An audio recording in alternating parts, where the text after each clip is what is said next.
പറഞ്ഞതുപോലെ ഇപ്പോൾ ക്വീൻ എന്ന് പറഞ്ഞ സിനിമയിൽ അവിടെ നിങ്ങൾക്ക് കണക്ട് ചെയ്യാൻ പറ്റും. എനിക്ക് തോന്നുന്നു ഏറെക്കുറെ കണക്ട് ചെയ്യാൻ പറ്റിയ ക്യാമ്പസിൽ പിള്ളേർക്കാണ്. അവർക്ക് ഉണ്ടായൊരു ഇൻസിഡൻറ്റ് അത് തന്നെയാണ്. ഇപ്പോൾ ബ്രദറെ ചോദിച്ച ചോദ്യത്തിനോട് തന്നെയാണ് ഉത്തരം പറയുന്നത്. ക്വീനിൽ അങ്ങനെയാണ് കണക്ട് ചെയ്യാൻ പറ്റുക. ജനഗണമനയിൽ മോർ ഓഫ് നമ്മൾ കണ്ടതോ അല്ലെങ്കിൽ കേട്ടതുമായ ഏതോ ഒരു ഇൻസിഡൻറ്റിലേക്ക് ഭയങ്കരമായിട്ടൊരു കണക്ട് ഫീൽ ചെയ്തു.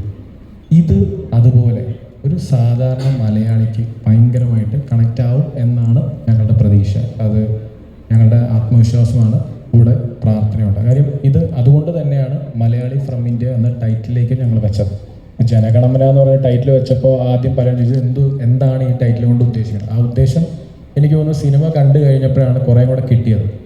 അതുപോലെ തന്നെ മലയാളി ഫ്രം ഇന്ത്യ ഞങ്ങളുടെ ആൽപ്പറമ്പിൽ ഗോപിയുടെ കഥയാണ്. ഇത് എല്ലാവർക്കും കണക്ട് ചെയ്യാൻ പറ്റും. അവൻ്റെ ആ യാത്ര അല്ലെങ്കിൽ അവൻ്റെ ജീവിതം ഭയങ്കരമായിട്ട് കണക്റ്റബിൾ ആവും എന്നാണ് ഞങ്ങളുടെ പ്രാർത്ഥന. ഇതിൻ്റെ ഇത്ര ചോദിച്ച ചോദ്യമാണ് ഞങ്ങൾ ഇന്നലെ ടീസർ വിടാനുള്ള കാര്യം ഞങ്ങൾ പ്രോമോ ചെയ്ത സമയത്ത് ഞാനും നിവിനും തമ്മിലുള്ള ഒരു ജിമ്മിലെ സീക്വൻസ് അത് പ്ലാൻഡ് സീനായിരുന്നു. അപ്പോൾ അത് നമ്മൾ ചെയ്തു, ആൾക്കാർ ഭയങ്കര റെസ്പോൺസ് കിട്ടി. പക്ഷെ അതിലും നമ്മൾ ചെറുതായിട്ട് ഹിൻഡ് ചെയ്യുന്നുണ്ട് ഈ സിനിമ അതല്ല. സിനിമയിൽ ചെറിയ കൊച്ചു തമാശകളുണ്ടാവും, കാര്യമുണ്ടാവും. ഞാൻ നേരത്തെ പറഞ്ഞല്ലോ, അവൻ്റെ കളിയും ആ കളിയിൽ അല്പവും കാര്യമുള്ള സിനിമയാണ്.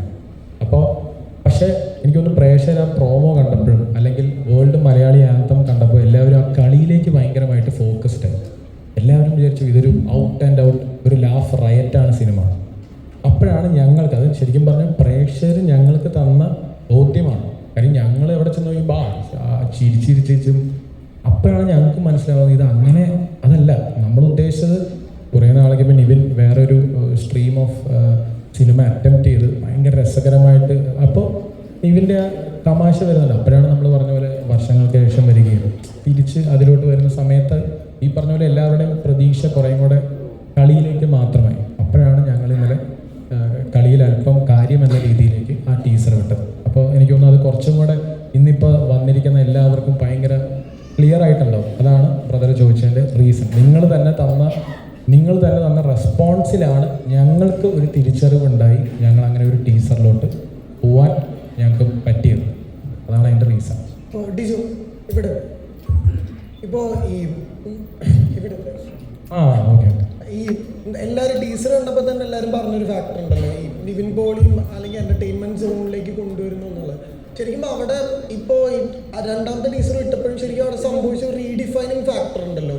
അതായത് പോലെ ഒരു സ്റ്റാറിനെ കൊണ്ടുവന്ന് നമുക്ക് എന്തൊക്കെ എക്സ്പ്ലോർ ചെയ്യാൻ പറ്റുമോ ചെയ്യിക്കാം. ശരിക്കും ഓൺ ദ ഫസ്റ്റ് ഡ്രാഫ്റ്റ് ആണ് ഇത് നിവിൻ പോളി ചിത്രമായിരുന്നു. ഇത് ആക്ച്വലി ഞാൻ ചെയ്യുന്ന സിനിമകൾ പൊതുവേ I depend more on to the കഥ. അതായത് നമ്മുടെ സ്റ്റോറി ലൈൻ സ്ക്രിപ്റ്റിൽ ഭയങ്കരമായിട്ട് വിശ്വസിക്കുന്ന ഒരാളാണ്. അപ്പോൾ ഇത് ശരിക്കും പറഞ്ഞാൽ ഷാരിസ് ആണെങ്കിലും ഇപ്പം നേരത്തെ ലിസ്റ്റിൻ്റെ അടുത്ത് മുന്നേ ഷാരിസ് പറഞ്ഞ കഥയാണ് എൻ്റെ അടുത്ത് അവൻ പറഞ്ഞിട്ടുണ്ടായിരുന്നില്ല. ഷാരിസ് പിന്നെ എപ്പോഴും ഒരു ദിവസം എൻ്റെ അടുത്ത് ചുമ്മാ തമാശയ്ക്ക് പറഞ്ഞപ്പോൾ എനിക്ക് ഭയങ്കരമായിട്ട് കണക്ട് ആയി. അത് may be as A Malayali എനിക്ക് കിട്ടിയൊരു വികാരമായിരിക്കാം. എനിക്കത് ഭയങ്കരമായിട്ട് കണക്ട് ആയി. അപ്പോൾ അതിൻ്റെ ഇടയിൽ ഞാനും നിവിനും തമ്മിലൊരു കോൺവെർസേഷൻ ഉണ്ടായിരുന്നു. എന്തെങ്കിലും നമ്മൾ പ്ലാൻ ചെയ്യണം എന്നുള്ളൊരു വന്നപ്പോൾ പെട്ടെന്ന് അങ്ങനെ വന്ന ഒരു പ്രോജക്റ്റാണ് ഈ മലയാളി ഫ്രം ഇന്ത്യ. അതല്ലാതെ നമ്മൾ നേരത്തെ പ്ലാൻ ചെയ്തു. പക്ഷേ ഈ സിനിമയിൽ എനിക്കൊരു കാര്യം ഉറപ്പ് പറയാൻ പറ്റും. ഇന്നലെ വന്ന ടീസറിലാണെങ്കിലും എല്ലാവരും എക്സ്പെക്ട് ചെയ്യുന്ന ഒരു നിവിൻ പോളിയുടെ ഒരു ഹ്യൂമർ സൈഡ് മാത്രമാണ്. പക്ഷെ എനിക്ക് തോന്നുന്നു ഈ സിനിമയിൽ എനിക്ക് കുറേ കൂടെ ഒരു ഇമോഷണൽ ഒരു 360 ഡിഗ്രി നിവിൻ പോളിയുടെ കവർ ചെയ്യാൻ സാധിച്ചിട്ടുണ്ട് എന്നാണ് എൻ്റെ വിശ്വാസം. നാളെ നിങ്ങൾ സിനിമ കണ്ടിട്ട് പറയാം. എങ്കിൽ തന്നെ മലയാളത്തിൽ ഭയങ്കര നാച്ചുറലായിട്ട് കോമഡി പ്രസന്റ് ചെയ്യുന്ന ചുരുക്കം ആക്ടേഴ്സിൽ ഒരാളാണ് നിവിൻ പോളി. അപ്പോൾ പ്രേക്ഷകർ ബേസിക്കലി അത്തരത്തിലൊരു നിവിൻ പോളിയെ കാണാൻ കാത്തിരിക്കുന്നുണ്ടല്ലോ. അങ്ങനത്തെ ഒരു സൈഡ് എക്സ്പ്ലോർ ചെയ്തിട്ടുണ്ടോ ഈ ചിത്രം? അല്ല, അത് ഇപ്പോൾ എനിക്ക് തോന്നുന്നു നിങ്ങൾ പ്രോമോ കണ്ടു കാണും. പ്രോമോയിലൊക്കെ മാക്സിമം നമുക്ക് കിട്ടിയ റെസ്പോൺസ് അതാണ്. ഹ്യൂമർ ട്രാക്ക് ഭയങ്കരമായിട്ട് അത് ഈ സിനിമയിൽ വളരെ നാച്ചുറലായിട്ടുണ്ട്. അതാണ് ഞാൻ പറഞ്ഞത്. പക്ഷേ പ്രോമോയിലായാലും മലയാളി ആന്തത്തിലൊക്കെ ഓവർഡൂ ചെയ്തേക്കാം. ശരിയല്ലേ, നമ്മൾ കോമഡിക്ക് വേണ്ടി സെൽഫ് റോളിനൊക്കെ വേണ്ടി വെച്ചതാണ്. സിനിമ അതല്ല. സിനിമ വളരെ അവൻ്റെ റിയലായിട്ട് നാച്ചുറലായിട്ട് സിനിമ നമുക്ക് അങ്ങനെ ചെയ്യാൻ പറ്റില്ല. അതുപോലെ നമുക്കൊരു എന്താ പറയുക ഭയങ്കര ഫോഴ്സ്ഡായിട്ട് ചെയ്യാൻ പറ്റുന്നൊരു സംഭവമല്ല സിനിമ. ആൾക്കാർ അതിലൂടെ സഞ്ചരിക്കണം. അപ്പോൾ ഇതൊരു വളരെ സാധാരണ സിനിമയായിട്ട് പോകുമ്പോൾ ചെറിയ ലൈറ്റർ മൊമെൻറ്റ്സ് ഉണ്ടാവും. അതേ ഉള്ളൂ. അല്ല ഞാൻ ഒരു സ്ഥലത്തും ഓവർഡൂ ചെയ്തിട്ടില്ല. ഈ പറഞ്ഞ എല്ലാ ഷെയ്ഡ്സും കിട്ടും. അതെ, സുദീപ് ജസ്റ്റ് പരിചയപ്പെടുത്താം.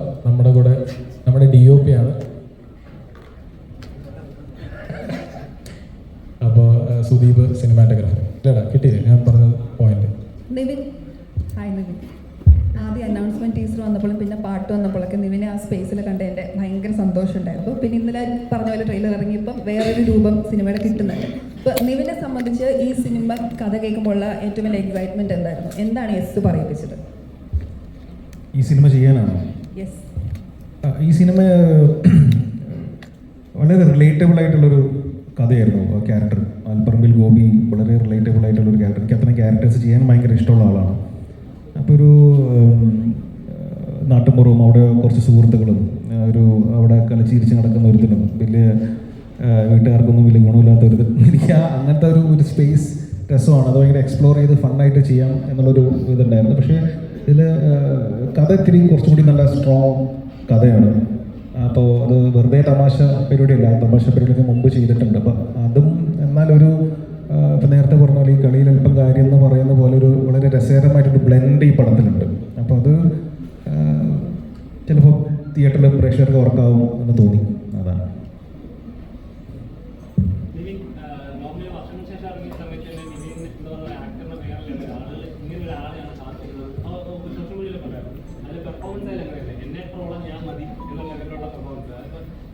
സോഷ്യൽ മീഡിയ മറ്റുള്ളവർ കളിയാക്കുന്ന സട്ടേർക്ക് അങ്ങനെ ഒരു പ്രതിഷേധം പോലെ ആയിരുന്നു. വേറെ ആരും വേണ്ട, എന്നെ ട്രോളാൻ ഞാൻ മതി, അങ്ങനെ ഇതാണ്. അതെല്ലാം മറ്റേ വിനീതിൻ്റെ ഐഡിയ ആണ്. എൻ്റെ ഒരു പങ്കും പറ്റാത്തില്ല. അല്ലേ, വിനീത് പറഞ്ഞത് അത് നമുക്ക് എന്തെങ്കിലും പ്രശ്നങ്ങളുണ്ടെങ്കിൽ നമ്മളത് ഫേസ് ചെയ്യാന്നുള്ളത്, നമ്മൾ ഒളിച്ചോടിയിട്ട് കാര്യമൊന്നുമില്ല. എനിക്ക് തോന്നുന്നു വിനീതിന് അങ്ങനെ ഒരു ക്യാരക്ടർ എഴുതാൻ എനിക്ക് തോന്നുന്നു നമ്മുടെ കരിയറിൻ്റെ പാത്ത് സഹായിച്ചു എന്ന് തോന്നുന്നു. അപ്പോൾ അത് ചെയ്തതാണ്. പക്ഷെ അത് സത്യം പറഞ്ഞാൽ ഇങ്ങനെ ഒരു റിസപ്ഷനൊന്നും ഞാൻ മനസ്സിൽ ചിന്തിച്ചിട്ടില്ല. അതൊരു ഗസ്റ്റ് അപ്പിയറൻസ് വന്നു പോകുന്നു എന്നുള്ളത് മാത്രമായിരുന്നു. പക്ഷേ പ്രേക്ഷകർക്ക് അത് ഇഷ്ടപ്പെട്ടു എന്ന് പറഞ്ഞു. ഒരുപാട് മെസ്സേജും സാധനങ്ങളെല്ലാം വന്നു. അപ്പോൾ പ്രേക്ഷകർക്ക് നന്ദി. എനിക്കതിൻ്റെ പ്രൊമോഷൻ പരിപാടിക്കൊന്നും പങ്കെടുക്കാൻ പറ്റിയില്ല. ഞാൻ കൊൽക്കട്ടയിലായിരുന്നു. വിനീത് ഇങ്ങനെ പല പ്രാവശ്യം വിളിച്ചിരുന്നു, അതിന് എത്താൻ പറ്റിയില്ല. ഞാനിപ്പോൾ റീസെൻ്റ്ലിയാണ് വന്നത്. പക്ഷേ ആ സിനിമ സ്വീകരിച്ച പോലെ തന്നെ ഈ സിനിമയും പ്രേക്ഷകർ സ്വീകരിക്കുന്നു വിശ്വസിക്കുന്നു.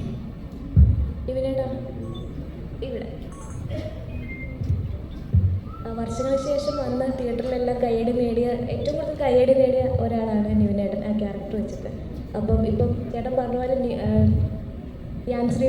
വിനീത് ശ്രീനിവാസനാണ് ഇതിൽ എഴുതിയിരിക്കുന്നത്, ഫുൾ ആളുടെ ആണെന്ന് പറഞ്ഞു.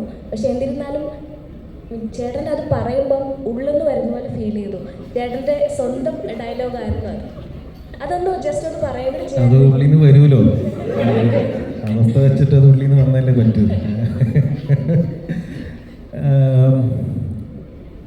അല്ല, അത് ഞാൻ ആദ്യമായിട്ട് കഥ കേട്ടപ്പം എനിക്ക് ഇച്ചിരി പേടിയുണ്ടായിരുന്നു. അങ്ങനെ ഡയലോഗ് പറയാനൊക്കെ പേടിയുണ്ടായിരുന്നു. അത് ഞാൻ വിനീതോട് പറയുകയും ചെയ്തു, വിനീത് ഇത് ഇങ്ങനെ അഡ്രസ്സ് ചെയ്താൽ അത് പ്രേക്ഷകർ എങ്ങനെ എടുക്കുന്നത് എനിക്ക് മനസ്സിലാകുന്നില്ല.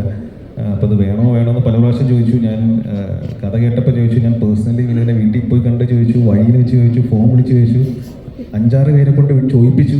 പക്ഷെ എല്ലാ പ്രാവശ്യവും വിനീത് എടാ ഇത് വർക്കാണ്, നീ എന്നെ വിശ്വസിക്കും, ഇത്ര നാൾ എന്നെ വിശ്വസിച്ചല്ലോ. ഓക്കെ, അപ്പം ഞാൻ ഒരു ബ്ലൈൻഡ് ബിലീഫ് വിനീതിനെ ട്രസ്റ്റ് ചെയ്ത് ചെയ്ത ക്യാരക്ടറാണ്. അത് നമുക്ക് ഇനിയൊരു വേദിയിലാണ്, കാരണം നമുക്ക് മലയാളി ഫ്രം ഇന്ത്യനെ കുറിച്ച് സംസാരിക്കാം. അതിനോട് പേഴ്സണലായിട്ട് പറയാം.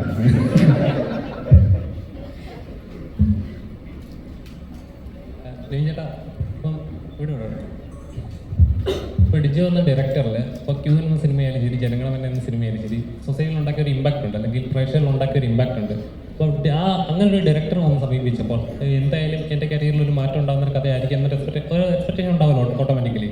അപ്പോൾ ഇങ്ങനൊരു കഥ ചെയ്യുന്ന സമയത്ത് അല്ലെങ്കിൽ കരിയറിൽ എൻ്റെ ബ്രേക്ക് ത്രൂ തരുന്ന ഒരു കഥാപാത്രമായിരിക്കും ഇത്. അല്ല, ഭയങ്കര എക്സ്പെക്റ്റേഷനോ അല്ലെങ്കിൽ അങ്ങനെ ലൈഫ് ചേഞ്ചിങ് ക്യാരക്ടറോ അങ്ങനെ ഫീൽ ചെയ്തിട്ടല്ല. ഈ സിനിമ നല്ലതാണ്. ഷാരിസിൻ്റെ എഴുത്ത് എനിക്കിഷ്ടമാണ്. ഡിജോയുടെ 9 സിനിമകളും എനിക്ക് ഇഷ്ടമാണ്. അപ്പം ഇവരുടെ ഒരു കോമ്പിനേഷനിലൊരു വർക്കുണ്ട്. ഓഡിയൻസിനെ എവിടെയോ കണക്ട് ചെയ്യുന്ന കാര്യങ്ങൾ ഇവരുടെ സിനിമയിലൂടെ വരുന്നുണ്ട്. വളരെ ഇൻട്രസ്റ്റിംഗ് ആയിട്ടുള്ള ഫിലിം മേക്കറാണ് ഡിജോ. അപ്പോൾ പിന്നെ ഈ കഥയും എനിക്ക് ആ ഗോപിയോട് എനിക്ക് റിലേറ്റ് ചെയ്യാൻ പറ്റി. അങ്ങനെ എടുത്ത സിനിമയാണ്. എന്തെങ്കിലും മാസ് ഡയലോഗ് ഞങ്ങൾ പ്രതീക്ഷിക്കാമോ? ജനഗണമനയിലൊക്കെ ഉണ്ടായത് പോലെ? ഇല്ല, അത് അത് ഞാൻ ചോദിച്ചു, പക്ഷെ അത് ഞാൻ പറഞ്ഞ ഏക്കില്ല എന്നാണ് പറഞ്ഞത്. അപ്പോൾ അതുകൊണ്ട് ഞാൻ അല്ല എൻ്റെ അല്ലാതെ പ്രൊമോയിൽ പറഞ്ഞല്ലോ മാസ ഡയലോഗ് എല്ലാം പൃഥ്വിരാജ് അല്ലടാ. അല്ല ഇത് അതാ ഞാൻ പറഞ്ഞത്, സിനിമ ജനഗണമനയായിട്ടൊന്നും അങ്ങനെ ഒരു ഇന്നലെ വിട്ട ടീസർ ആ പറഞ്ഞ വളരെ ഒരു ലൈറ്റർ വേർഷനിൽ നിങ്ങൾ കണ്ടാൽ മതി. ഇങ്ങനെ ഭയന്ന് മാരകമായിട്ടൊന്നും cinema is a light film. ഇപ്പോൾ ഷാരിസിന് ഈ ഫസ്റ്റ് അനൗൺസ്മെന്റ് ടീസറിൽ പറഞ്ഞല്ലോ ഇതൊരു പാൻ ഇന്ത്യൻ പരിപാടിയല്ല, ഇതൊരു